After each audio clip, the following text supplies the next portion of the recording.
This is exactly about a year ago that we had the official launch of the International Improving Financial Awareness, the Financial Literacy Movement in Ghana, and the FA Association. So we are indeed glad and excited that we have 1 year on. The movement is not dead, and we are growing the movement, and we are succeeding in bringing more individuals and organizations to join the movement, and like Mr. Ofredankwa said, to preach the message of financial literacy and financial awareness. So indeed, welcome. Distinguished guest speakers, members of the Center for Financial Literacy Education Africa, volunteers of the FA Association, members of the press, and everyone in this room, I say good morning to you all. It gives me a great pleasure to speak to you this morning and to welcome you most cordially at the official opening of the 2nd April 2022 Financial Literacy Month, all in support of the Improving Financial Awareness and Financial Literacy Movement in Ghana and in Africa. What we need to know is that there exists a report that shows that financial illiteracy is very common in many developing economies, including Ghana. And therefore, it is proper that as a country, we embrace financial education. I believe that the guest speakers will speak and motivate all of us here and the country at large to have a positive attitude towards financial education and financial literacy. Before I end my remark, I will quickly present 6 important things that we lose out when we as a country refuse to provide financial education and end up producing a large pool of financial illiterate citizenry. So the question is, what is financial literacy? Financial literacy covers 5 key areas according to the OECD's definition of financial literacy. It talks about awareness, knowledge, skill, attitude, and behavior necessary to make sound financial decisions and ultimately achieve individual financial well-being. So we have 5 areas in financial literacy: 1, awareness; the knowledge; the skill set; the attitude, and the behavior that the individual will have in matters related to financial literacy, which will ultimately improve his or her financial well-being. So what we are trying to do is to get as many as we can to come on board to pass on these attributes of financial knowledge to the public. So there are 6 things that we need to know. The first thing we need to know is that financial literacy is about human capital. And here we are talking about the capability of the individual to understand issues relating to finance and how to know the core principles in applying them in taking financial decisions. So the first one is human capital development. As a country, we need to put aside resources, financial and non-financial, to invest and develop this aspect of the human capital. Again, if we succeed in pushing out financial literacy, we are most likely to have a financially included society. And a financially included society, many individuals will be able to save, they will invest, or they will borrow from the financial market. And once they do this, they then succeed in deciding on what type of debt to go for, considering the rate, be it fixed or floating, and in the end, they end up becoming good borrowers.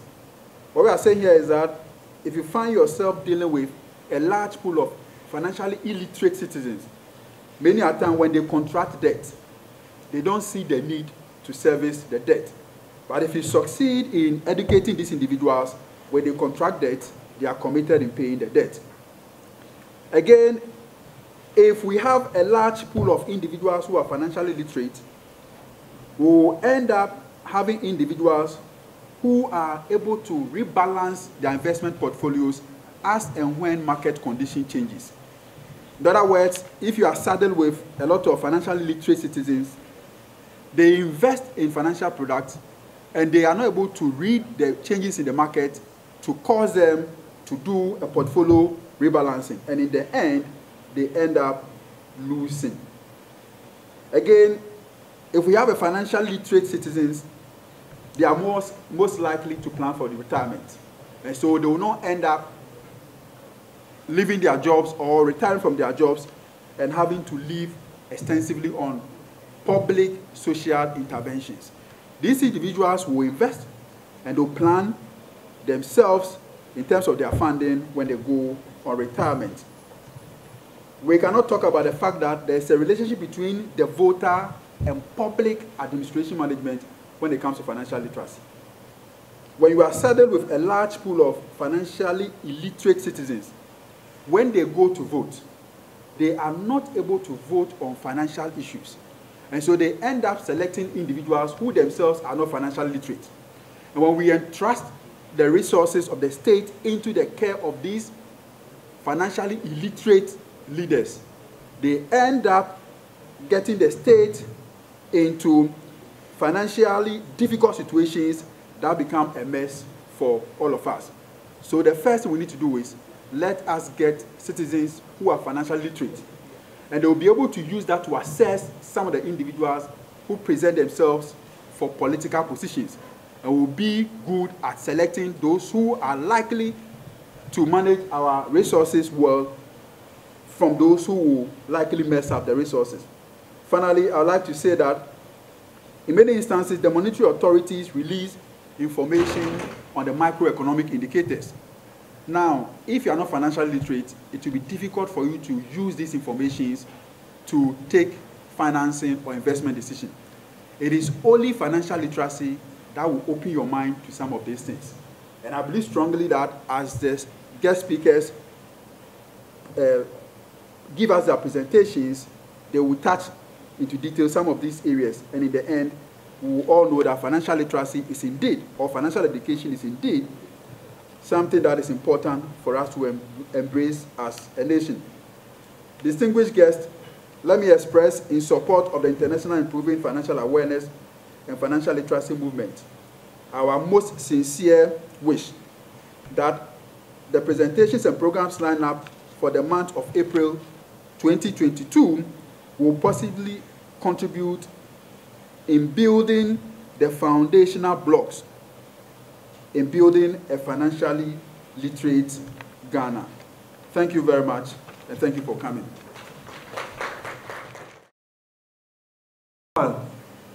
For the month that has been declared as Financial Literacy Month.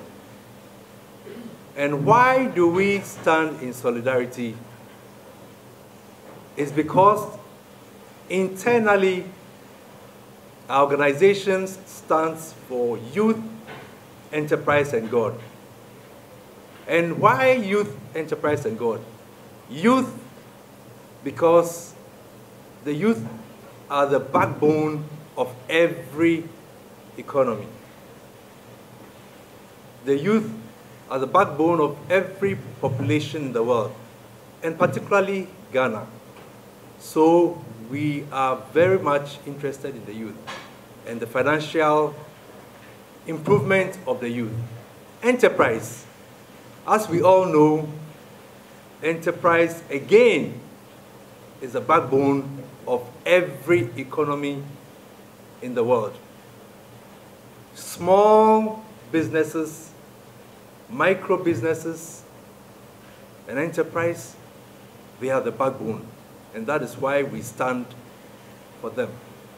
And then ultimately, we have God as another pillar, because we know that He's the one who gives wealth, and He adds no sorrow to the wealth that He gives. And so, externally today, as we launch this month as a Financial Literacy Month, we want to recognize that the whole world is going through lots of challenges. Individuals, families, homes, teams, companies, organizations, everyone is going through some financial challenge or the other. And the financial challenges of the globe at this time have been enhanced by the COVID-19 experience, and then recently by the invasion of Ukraine by Russia. And these two have so much impacted the world so quickly that now we hear parents tell children, I can't pay the fees because Russia has invaded Ukraine. And as I was coming this morning, I heard a young man tell the sweetheart that he can't give her some money because he's going to fight in Ukraine. So we recognize that these are challenging times. But the good news is that within this challenging times, there are opportunities that have come up, and there are opportunities that are still coming up. And we all know that within this COVID period, there are individuals, there are organizations, there are companies, there are teams, there are communities that have made money even within the COVID period. And there are organizations and companies and teams and individuals that are positioning to make money even within the context of the Russia-Ukraine war. So that no matter the situation, financial literacy is key. No matter the situation, financial literacy is important. And that is why, as I said, we from Pro Patria, and Pro Patria simply means for the homeland. Pro for Patria, the homeland, either fatherland or motherland. And that is what we stand for. And so we are hopeful that within this month, there'll be a lot of engagement. All of us that are gathered here, we have to go out and see how we can push the frontiers of key issues that would impact all of us in financial literacy enhancement.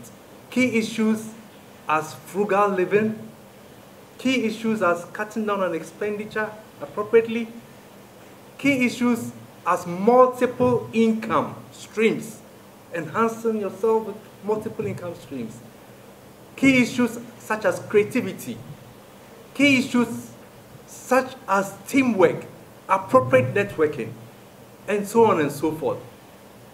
These are the things that we are hoping and that we will join in this month to push.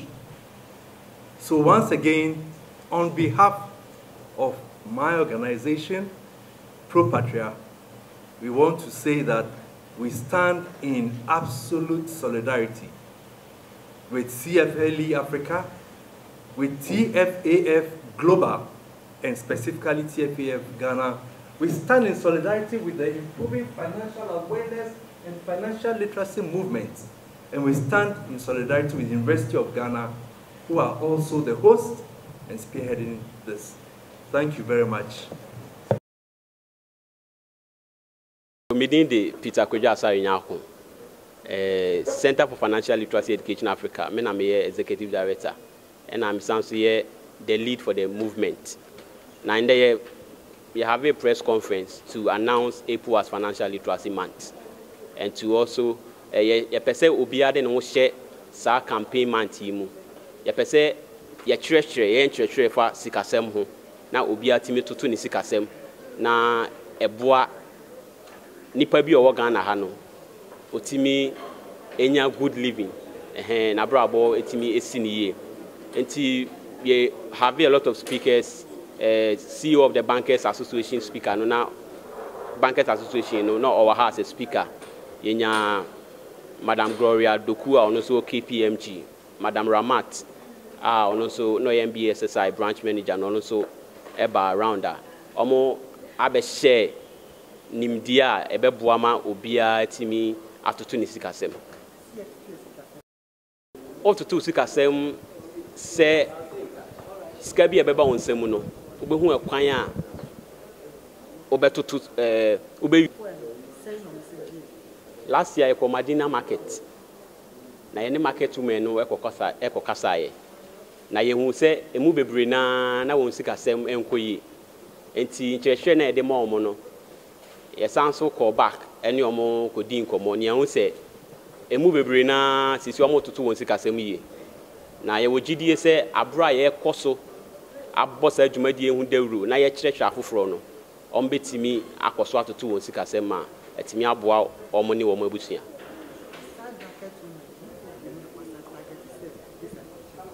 Okay, so ncheche we is for ayobiadia ni ayepese ni se pese obi biara organ na ha no ye de sa information we ema no enti ye use educational institutions.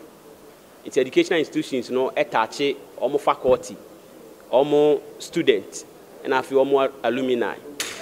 Ye use churches no etache one congregation. Ye use financial service and product providers.